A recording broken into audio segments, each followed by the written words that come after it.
வணக்கம். நான் அமீஷ். நான் பழங்கள் பற்றி உரையன்பு சொல்ல போகிறேன்.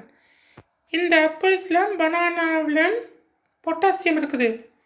இந்த ஆரஞ்சில் விட்டமின் சி இருக்குது. இந்த செரீஸில் விட்டமின் சி இருக்குது. இந்த கிரேப்ஸில் இதில் ஃபைபர் இருக்குது. இந்த அவகாடோவில் மெக்னீசியம் இருக்குது. இது ஜம்பு பழம், கொய்யாப்பழம் இங்கே இருக்குது. இந்த கூஸ்பெரி இதில் விட்டமின் சி இருக்குது. நான் பழங்கள் சாப்பிட்டுக்க ஆரோக்கியமாக இருக்கும். இந்த பழங்கள் சாப்பிட்டா இந்த உடலுக்கு ஆரோக்கியமாக இருக்கும். இதெல்லாம் ஹெல்த்தி ஃப்ரூட் இருக்குது. பிறகு இதெல்லாம் சாப்பிட்டா இந்த உடலுக்கு ஹெல்த்தியாக இருக்கும்.